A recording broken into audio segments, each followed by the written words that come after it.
Welcome into the Come Get Some show. I'm your host, Blake Williams, here with Mr. Come Get Some himself, Gregg Williams, and it's a rare Victory Monday here for a rare Cleveland Browns Victory Monday this year. And we're going to get into more of that, talking to more of that around the NFL with Chuck Booms, 3 and Out with Chuck Booms. We're going to get into some Coach's Corner, all right, and talk end-of-game scenario fiascos and lack of understanding, going on across the league right now. But before we get into all that, G-Dub, like we do, what were your 3 biggest takeaways from NFL Sunday? Thank you. Number one, it's amazing how well the Browns played when the quarterback did his job, how well the offensive line played, how well the receivers. We'll get into that more depth. Number two, the last one, that big-time play that the Commanders won the game on, and how crazy and how poorly it was played, by the offense, and everything, what the Bears were doing. Well, I'm talking about the defense, what the Bears were doing. And the last thing is, it's mind-numbing to me to see how bad the defense is on the Dallas Cowboys. They can't stop a nosebleed in the run game. That's amazing. How about this?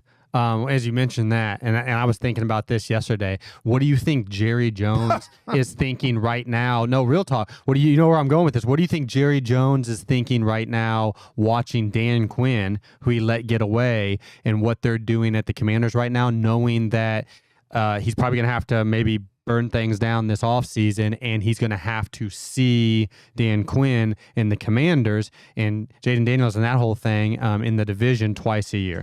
When he could have, made the same decision that he made previously when he let Wade Phillips, go and elevated Jason Garrett. What do you think Jerry's thinking about? He called me many years ago when I was at Washington. Well, what do you think Jerry's thinking about right now? Right now is, got to be making excuses or whatever, but it's his fault by letting Dan walk. It's rough seeing that, I know, from that standpoint. But hey, stick right with us, because when we get back, we're going to go into our Browns breakdown.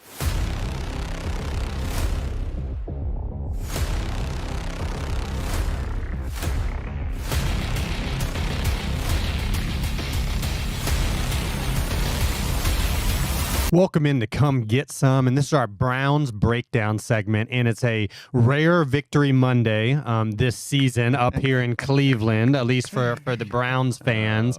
But not a huge shock and surprise, after midweek, or early week, they announced the Jameis Winston adjustment, which had way more of an effect on this than the Ken Dorsey thing. And that's not a knock at Ken Dorsey. That's just being truthful behind that stuff. But hey, what were some of the major takeaways, G-Dub, that you saw in the game yesterday that you thought led to that victory? Well, how about the quarterback just doing his job and understanding where his plant foot is every time in the pocket, which creates the pocket mechanics that the offensive line played pretty damn good, didn't they? It's amazing how much better the offensive line knew what spot they protecting, and also get it out of your hand. It was the same route concepts, same run concepts, high-low, outside vertical stretch, middle vertical stretch, and then boom, boom, boom. Jameis hitting the open receiver. And it was fun to watch. It really was. There's the key. I told Coach Blake outside, I said, all of a sudden, as soon as it started, I said, is that Jameis Flacco? It's the same. I mean, not only the plant foot, but that hard play action, the rolling, the moving, and everything that you're saying, which you guys pick up on as coaches right away. But me as a fan, I'm sitting there going, well, why doesn't the offensive line suck now? All of a sudden now, because your guys always saying, do your job. And it's funny when the line did their job, but they knew the guy quarterbacking where he was his job, so they know what to do. And I said it, and kind of I tweeted out there and said it right after the opening drive yesterday, something to the effect of like, okay, okay, this pisses me off essentially. Like I've seen enough on this opening drive from Jameis that he's the only quarterback on the roster that can do. Just like last year when Flacco did it. And that's not saying like Flacco or Jameis are all-world or top 10 or top 5 franchise quarterbacks like currently in the NFL. It's just saying like that's what competent NFL starters can do. And there's not, and I've said this for years, there's not right now, at least in the NFL and for the last number of years, there's not 32 competent NFL starters that are being trotted out there every single week. And there are maybe 32 competent NFL starters out there in the world. Some of them maybe aren't always on rosters, or some of them maybe in this day and age of the world of like, hey, play these guys young for whatever reason, like you see going on at the Colts right now, are sitting, when they're clearly the most, competent guys. But there was, like one of the things I'm not going to entertain anymore, and I've listened to it for years. I've listened to all the apologetics inside Berea. I've listened to all of the people argue outside, right? Whether they be fans or talking heads, the ones that don't know what they're watching. They're just being frank, that don't know what they're watching. And so they always talk about outcomes and they have zero clue of what's going on. Don't get me started. So they talk about, oh no, Jameis didn't play well. These guys, the offensive line played way better. You hit on it at the beginning. Yeah. It's like you're talking about outcome. Why did the offensive line play better? Because what? They gave up less sacks or less pressures? Or okay, well maybe because the quarterback's not back here at 12 yards where Joe Thomas and Anthony Munoz and Jackie Slater in their primes can't block this unblockable spot, or the quarterback out here or the quarterback out there and all over the place. And so no, when your drop is tied to the protection, is tied to the depth and the timing of the routes.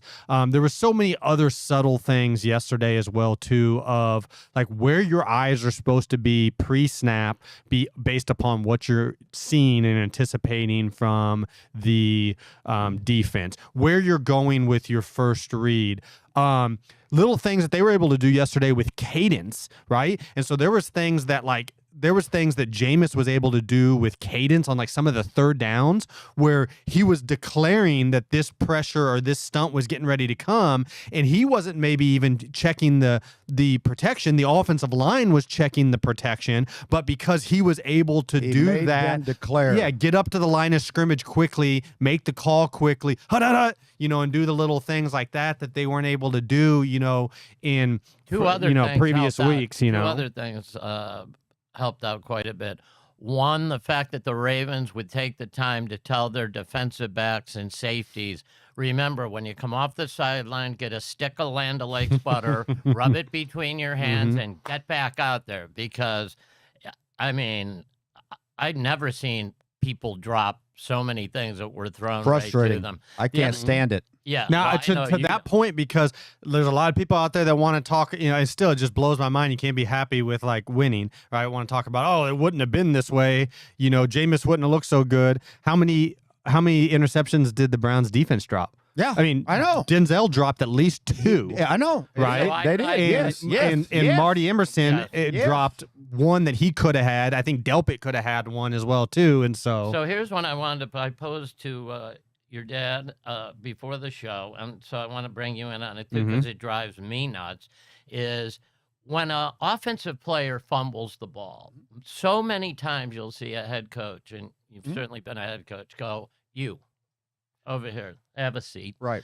I'm not handing you the ball for you to hand it to the other team. Right. I can't afford that. And so my question to you guys is, what's the difference between the guy dropping an interception right in his hands for Baltimore, and he gets to keep going back out there? It was some of the national shows today said they counted up to 7 times there were catchable interceptions for the Ravens they dropped. Shouldn't those guys come out? If you have enough depth and personnel to make that change, take him out, yes. But here's the deal. Okay. How you correct that is you don't let them go take a piss in the shower. You don't let them go in from the practice field until they catch 500 balls on their own through the jugs machine that some little kid can be shooting them on the sideline. Yeah. It doesn't take a master, $5 million person shooting you the ball. No. You got to catch the ball when nobody else is around watching you work.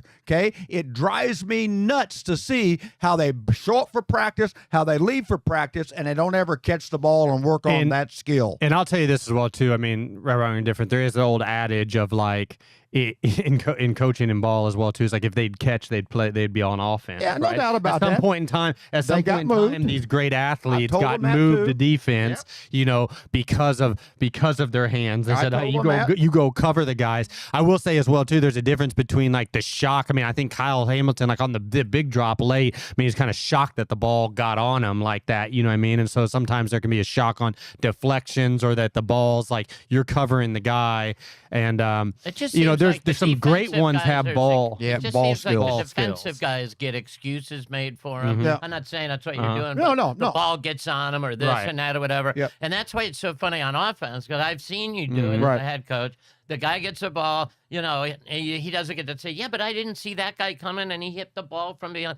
I don't care. You said. Stand, We yeah, can't- over here. Yeah. And then the next step is you're selling beer. I'm not messing up with Yeah. you. I'm not going to have you around anymore. Well, my biggest take is in the thing that I like to see, and we set up here last week and we talked about. In fact, Yeah. we set up here last week, and Chuck played a game with us where he rattled off the last 10 games of the year and made us predict. Right, and at the very end of it, we said, but that's under this current like paradigm that we're seeing of like Einstein's definition of insanity, where they're just saying, okay, well now we're just going to go do the DTR thing and whatnot. But if they make the decision to put Jameis out there and they've got Chubb back now and they're getting Wyatt Teller back and some of these things now, like that could change. And And you saw right if off they- the yeah. jump. And if they as do soon as that, they started it's the going to offense. tell us a lot about this season and where Yes, where if it they're could be. tanking or if they're really going to try to fight and we do said it. And we an saw that. upset Yep. victory Yep. can turn around the confidence Yep. for every player in that locker room going out on the field. And this could be another step. No doubt Yeah. to help to give You bet. electricity, to give energy, to give hope. I mean, hope is a powerful thing, right? In life, in teams, no different, right? When you feel like, okay, hey, my hard work, my whatever, I'm gonna put a little bit out there because we got hope. Not that like, hey, because of what's going on over here on at the offensive field, general, on the offensive side of things, like it's hopeless no matter what we do, sort of situation, right? Like that stuff's infectious, and hopefully they can catch some fire and go on a run right here. I do have to say, though, Morgan Freeman said in Shawshank Redemption, hope is a dangerous thing. Yep. Mhm. Yep. And I've used that movie also on my movie clips and everything that I Great. show the night before the game. You Great betcha. movie. Great movie because that's one of the best.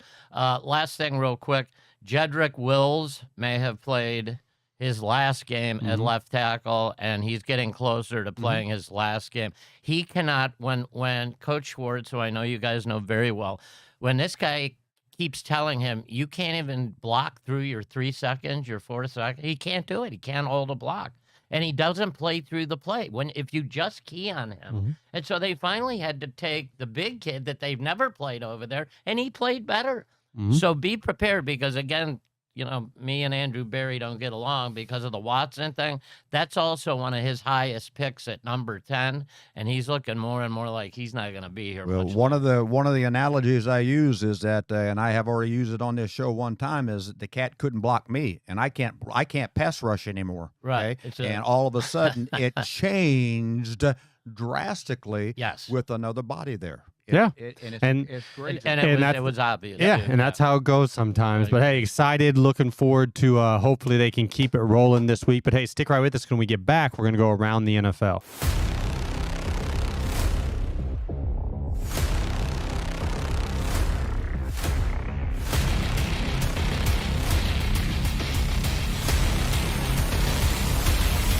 Welcome back into Come Get Some, and this is our Around the NFL segment. And we talked about, the surprise, I think, to a lot of people out there in the NFL, of the Browns game this past weekend, and it was by far probably like one of the least crazy games out there in the NFL. A lot of crazy games, So Chuck, what were some of the games, or was maybe like the number one game that stuck out to you the most yesterday on the wow? What I learned, guys, is why people don't call me and go, Chuck, who do you have this week? Because, I mean, if I can't count on Aaron Rodgers, coach, to beat New England with how bad they've been playing, I mean, that I would have thought that the Jets being so pissed, we had to get rid of Robert Saleh, right? It's got to be him. He must be sitting somewhere with a cigar going, not me. I thought they would just blow them out. I thought that, you know, I way think a lot to of get people back did, in the thing. Now I would say the Jets are probably left for dead. Yep. And the one I couldn't wait to get in here and do the Around the NFL segment with you guys. What in the hell is going on in Cincinnati? What's going on? Well, the first one I talk about there is the Jets, and we'll hit on that. Give that stat. Yeah, I think you already knew I was going to gotta give the do stat. But yesterday, the Jets scored over 20 points. They had 0 turnovers, and they held their opposition to under 250 yards. All time since 1940, that's as far. Listen to this. All time since 1940, that's as far back as we can go on stats on these. But teams that hit those 3 metrics were 756-0 before yesterday. And the Jets made it 756 to 1. Well, they made history. And it's a kicking debacle up there, right? I mean, that's part of it, right? I mean, Gregg 𝗟𝗓𝗓 has been the worst kicker in the NFL this year, unfortunately. So he missed 4 points. They lost by 3.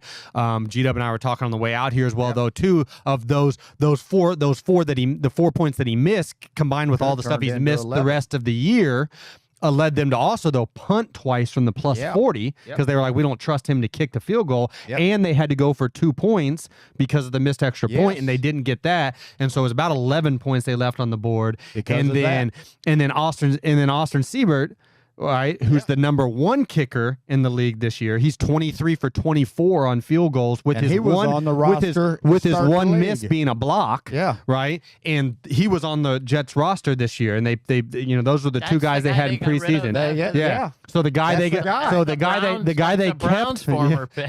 kept got the worst kicking metrics in the NFL this year, and the guy that they cut at the end of training camp, as their second and kicker. I keep on saying, you want to have somebody tell me who should play and not play anymore, and somebody who hasn't coached, and hasn't played or whatever, and they're in there trying to make these decisions and tell me who to play.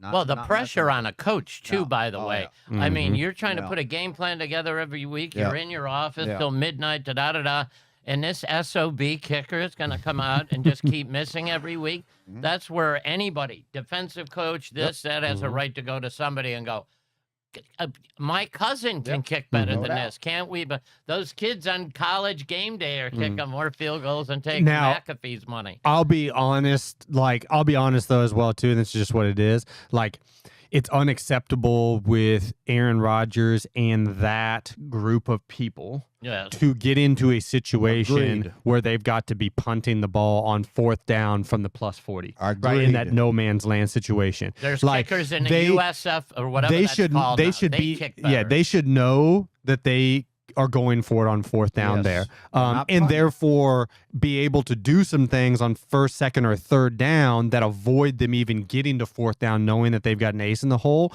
And they should be able to get the ball to 4th and 5 or less. And with Aaron Rodgers and his ability to hard count free shot and do some of those things, like, they should still be able to potentially draw off sides and get a free play, and or just, eventually, we got to go for it, sort of situation. That's what we did here when I became the head coach. Doubt. But we had that metric, and we did that more but than that's unacceptable anybody in the league. Why wouldn't it? That's a great point, Blake. Coach, why wouldn't they? Aaron Rodgers is not only the best, as Blake just said, he's the best of all time at barking guys offside. Why would and especially with how undisciplined New England's been, why wouldn't you bring him out before you choose automatically to do the punt? There's no experience as the coach to make those decisions. They've not done that before. He's never been in those situations. Robert would have been able to do that, but Robert's no longer there. Yeah.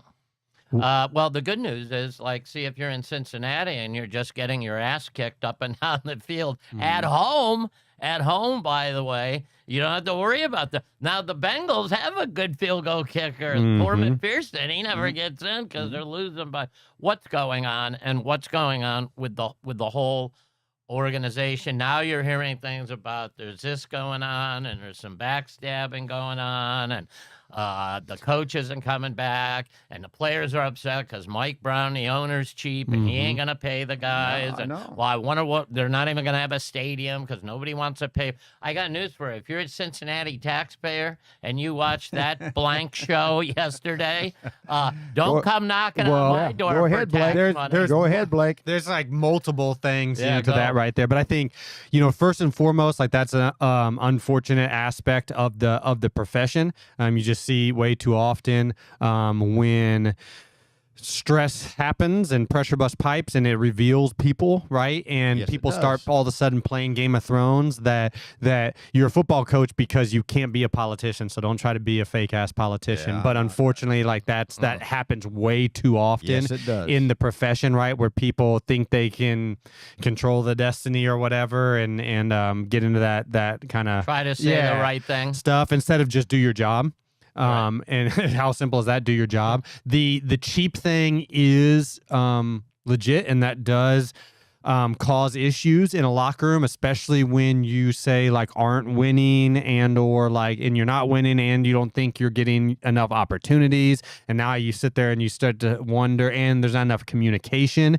You see these other backstabbings go on and you start to sit there and wonder. It's natural to wonder like, hey, am I being effed here? Like, am I they don't want to sign me, and are they also not like feeding me the ball right now because they don't want me to And produce? There seems like there's nobody like a grown up to stop. Everything he just described is I know. definitely going on, Coach. I agree. But where's somebody? Clearly, it's not the head coach. Yep. Can a DC step in and say, "Hey, Depends on who you are and how you go out managing your life and world, and I've done that everywhere I've ever been. But the last thing I'll talk Everywhere. about on this is like the NFL does have rules to try to avoid, right, like the NBA and in the Yes. Major League Baseball sort of things, right? You got a hard cap, but then you've got a floor and a ceiling, Yes. right? So they have a floor as well too, where you have to spend, So right? much money, And but then That was also because some of of the these Bengals. situations that are happening in, like say at the Bengals and whatnot. This is why the NFL has finally gone and done been the last pro league now to ratify allowing private equity to come in. Yep. And so like, hey, if need be, we need to get an injection of some cash into say some of these old school original owners who aren't cash rich, say like these other ones. The Brown family. To have enough cash to, as these contracts have ballooned, right? And all of a sudden you're paying, say, wide receivers $30 million a year guaranteed, and quarterbacks $50 and $60 million a year guaranteed, and those sort of things. That you got to have enough cash escrow to back those Jamar Chase and Burrows and Higgins, and all those contracts. And so that therein why, hey, bringing the private equity into the space. And one of the things I brought up real quick, and I know we got to run to the break, is Joe Mixon was such a big part as a running back. They kept saying we don't have the money. I know. And another NFL team just comes and poaches. They watch the Bengals roster because they're like, they're not going to. I love Joe Mixon. He's a tough guy.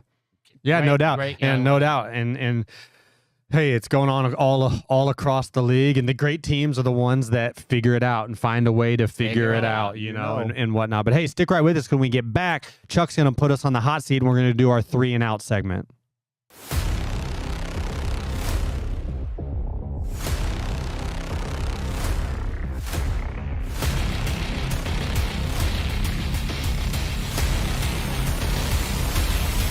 Welcome back in to Come Get Some, and this is our popular 3 and out segment where our man Chuck Booms puts Coach G-Dub and I on the hot seat. And so what do you got for us this week? Well, let's get it going here. Here's one for the 2 great coaches that I sit between, and this is right up coaching from a pure coaching standpoint for both of you.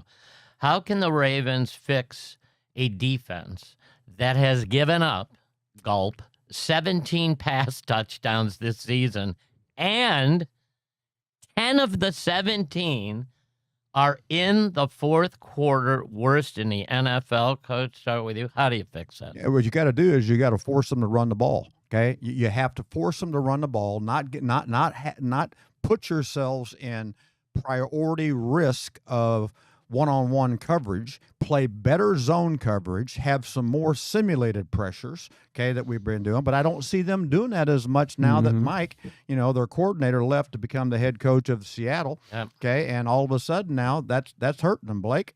Yeah, I mean, that's what happens right now, right? And I hopefully like 𝗟𝗓𝗩, gets it figured out and continues to get it figured out. But you've seen this happen, before. It's like they've been a multiple defense and an aggressive defense from Wink and with Jesse, but they've lost Wink and they've lost Jesse Mentor and they've lost Mike McDaniel and they've lost Mike McDonald over the last couple of years. And there's a difference between plays and calling plays, right. and then that's what G-Dub's calling, and then situationally calling them, right, and understanding like the situation and understanding how sometimes like. You're not calling plays in a vacuum when you're calling 6 straight, like cover zeros, like yesterday, right? And it's like you're talking to 2 pressure dudes right now, but it's like, like, hey, at least one of those cover zeros was going to be like, here we come, showing you one more time, and then dropping everybody out, right? And that's been the success of like the previous generations with them. There has been like the disguises that you don't know what you're going to get, that we can show you that here we come with all these people again, and then we're dropping out and getting a max coverage. We were frustrating Brady stuff, and Mannings and all that kind of stuff. And but the shock, guys, is that for the Baltimore fans, I always try to think of the fans. The Baltimore fans are thinking, where the hell's Ed Reed? Yeah. I mean, they're used to superstars back there doing things at every level, the front four, the linebackers, the DBs. And for me to read those stats, that's appalling. They're leading in these games in the fourth quarter. Yeah, they can't do that. And they're just giving it away. All right, let's jump to the next one, because see if we can get a close-up on Coach, because I guarantee there'll be some veins here. There may be steam here. All right, here we go. Who should hand out the punishment to the Bears cornerback for his antics of taunting and playing around with Washington fans while the Hail Mary play was already underway? Hike, and the play's going, and he's still talking to the fans. Who should hand out the punishment? The league, the team, both? And my favorite one to ask, what would you do? Right now, I'm telling you, hey, the league wouldn't get a chance. None else. I'm going to take care of that. That is not going to happen. And listen to me, unless there was some type of a massive cap hit or a massive person in the front office, I'm cutting him the next day. Everybody is going to say and understand this is not who we are. Yeah, and I'm gonna clarify this though, okay? And I'm just gonna be real. Like I talked up here like for weeks and weeks and weeks, and I feel like I'm just saying a broken record that coaching and organizational structure and culture matters, right? Right, wrong, or indifferent, right? And you've seen him and you've seen us on on Hard Knocks, the whole sort of thing. The principle.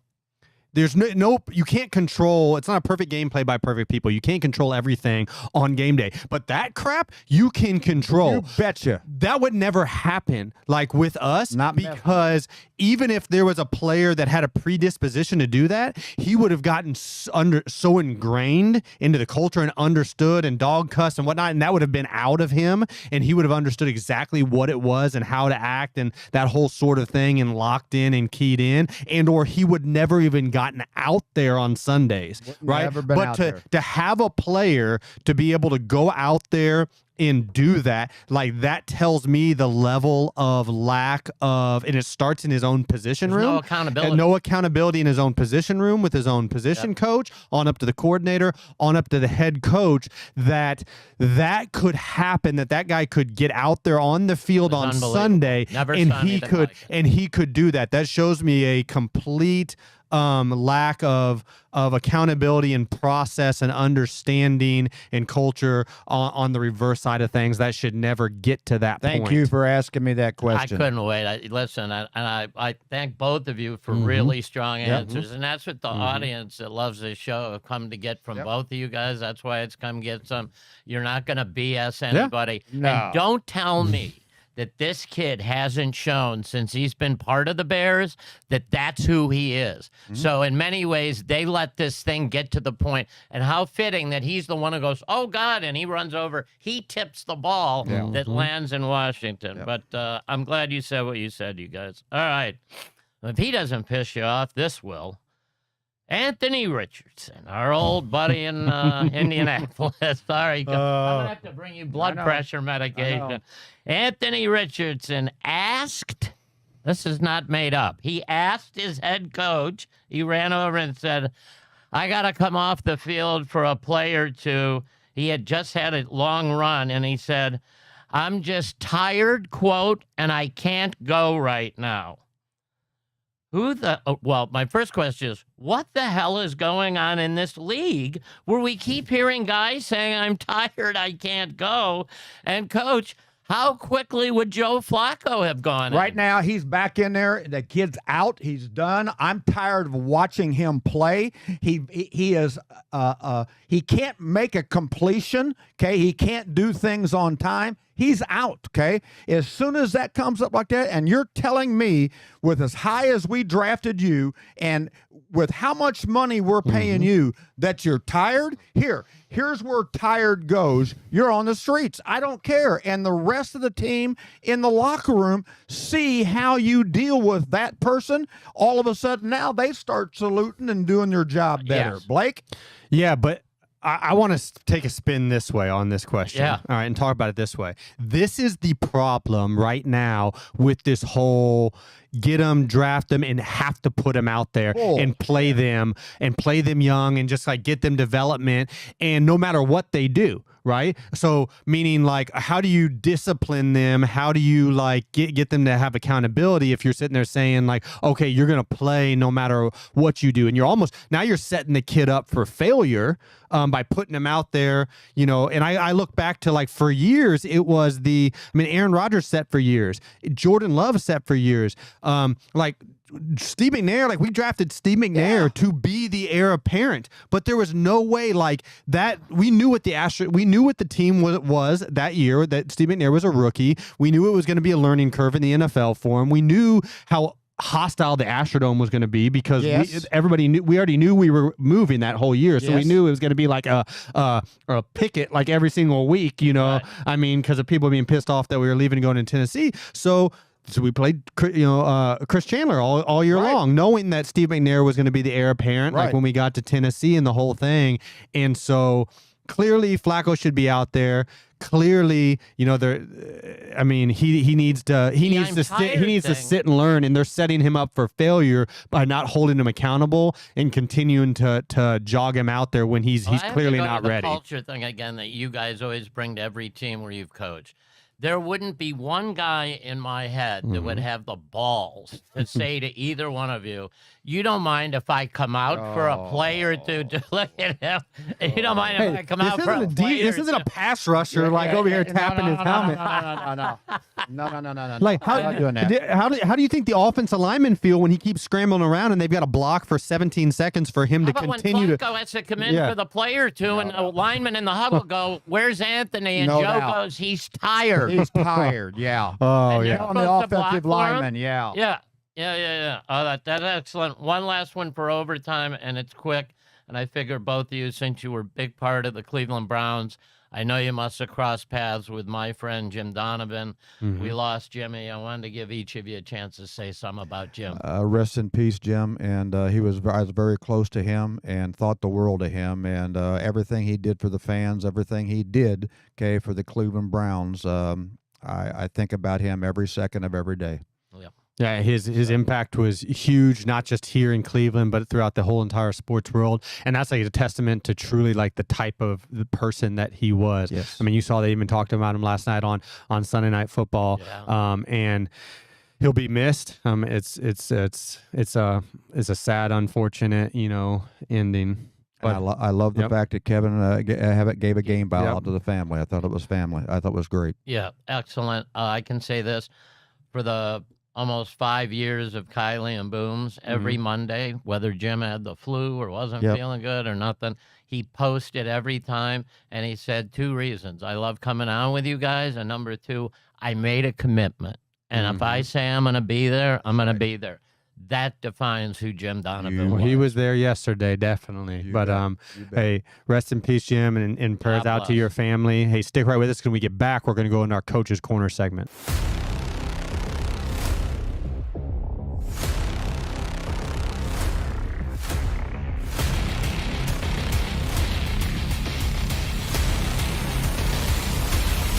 Welcome back in to Come Get Some, and this is our Coach's Corner.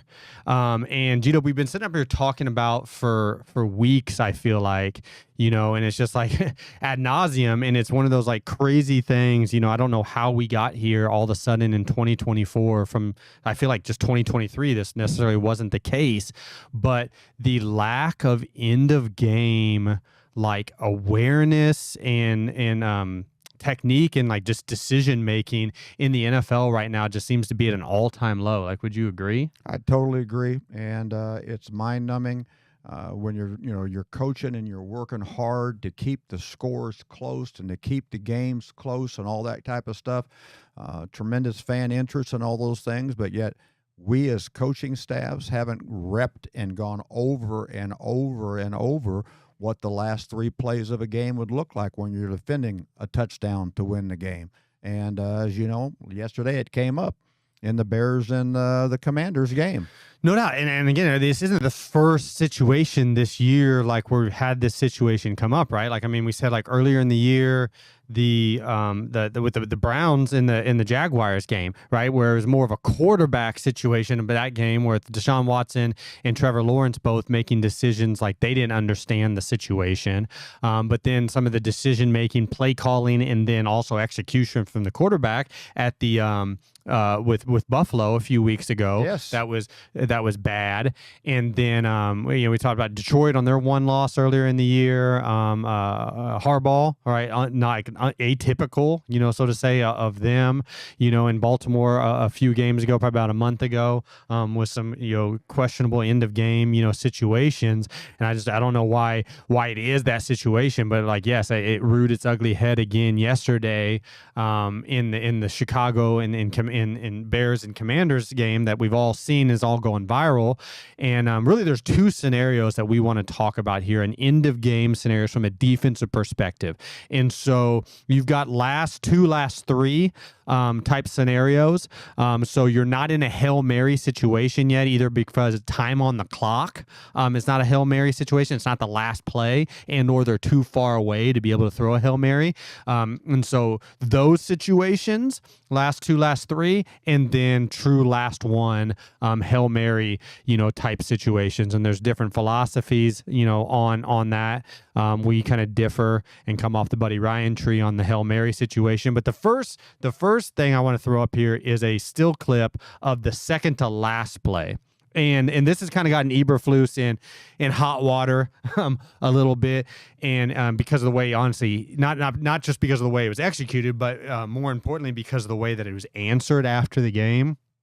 It was answered incorrectly, of like, oh, that play, didn't matter and whatnot. And maybe he was trying to cover for somebody. Maybe he was still reeling from what had just happened on the last play. But again, it gives the appearance that truly like they don't know what they're doing right here.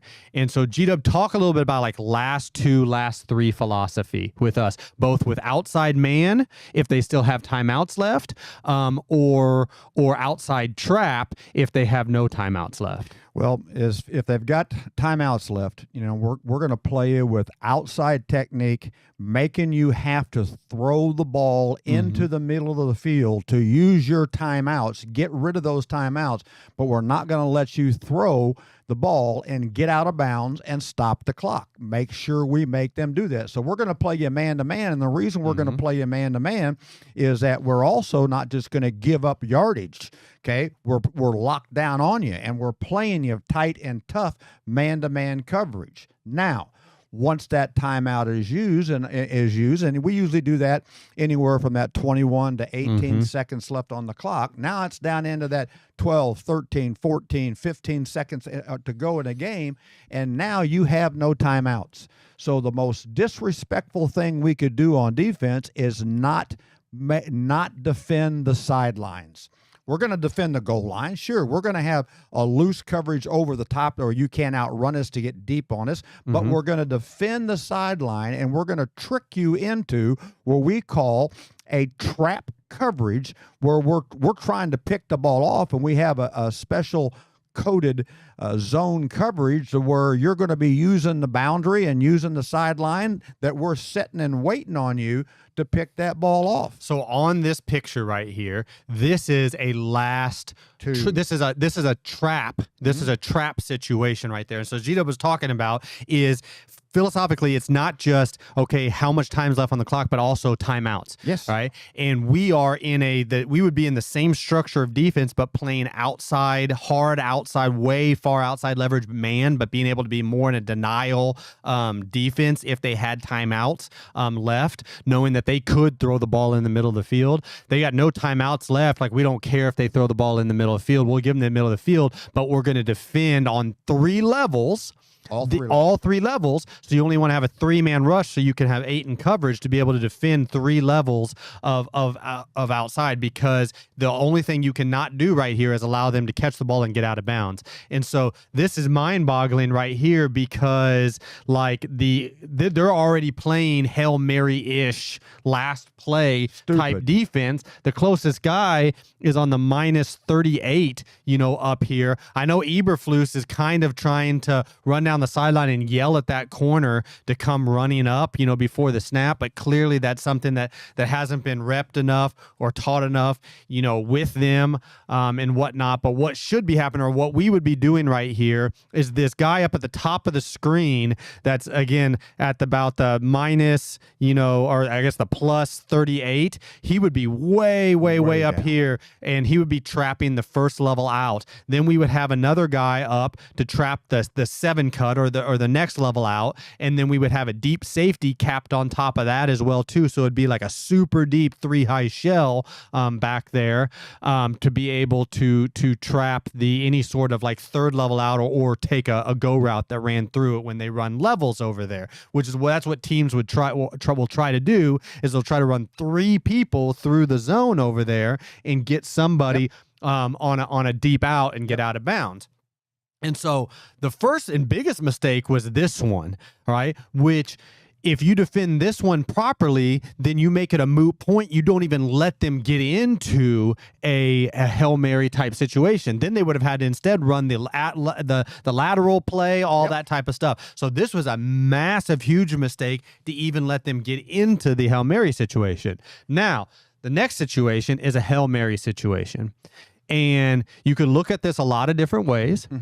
G-Dub and I come off of the Buddy Ryan tree, and we are big into, and he was an ex-quarterback. I was an offensive coach for Sean Payton, stuff like that as well too. And so we're big into, paradigm reframing, problem displacing.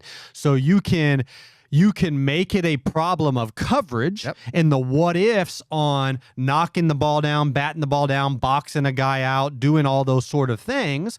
Or you can reframe it from a problem of coverage for you to handling the variance and volatility of the play, to making it a problem of protection for them, and saying you're not going to have enough time to get this ball off right now. You're going to have to either throw it way before they could even run and get down there, or you're going to get sacked because of time and distance of a Hail Mary. Like, we're going to send something that's not going to let you be able to hold the ball long enough for your guys to get down there, for that. And so it's a pure math problem. All right, in that situation, it's a leverage situation Yep. in the defensive favor. I mean, I think we would all agree it's a leverage situation in the defense's favor, and you are giving away leverage by allowing them to having a 3-man, 2-man muddle rush and allowing them to launch the ball down there. There's a lot more what if variables, down there on that situation. So, but hey, stick right with us because when we get back, we're going to go into our 2-minute drill.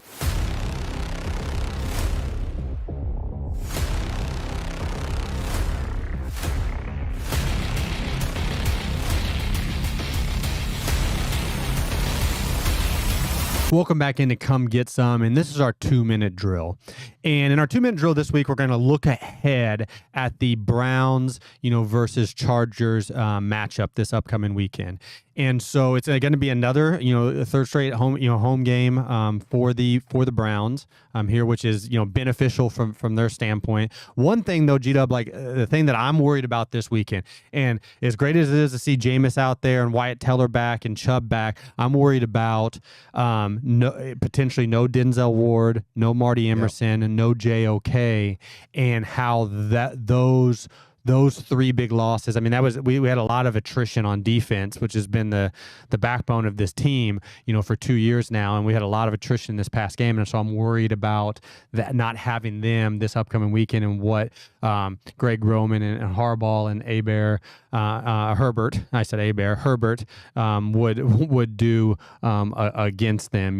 I do, and they're a dominant run game. They're a dominant play action team on taking shots down the field, and it's going to be a big matchup problem. I agree. No doubt. And then the run game is going to be, where we're going to really feel the loss of JOK, right? And his run fits and his flying to the ball and his tackling and playmaking and everything. And obviously there's a lot of knowledge there with Gregg Roman of this team and this squad, and whatnot from the Baltimore days. And so I think it's going to be another hard-fought slugfest, and it's probably going to be a lower scoring affair, but it'll be interesting to see. But hey, one more time, we're going to mention that, hey, join us in G-Dub on November 16th in Berea at the Hall of Framers. We're going to have great food, great drinks, great Q&A sessions, great stories, and autographs. Join us there November 16th as a Saturday from noon to 2 p.m. And G-Dub, like you do on a victory week, hey, send us out. Hey, and come in with your stories at the Hall of Framers, but here we go.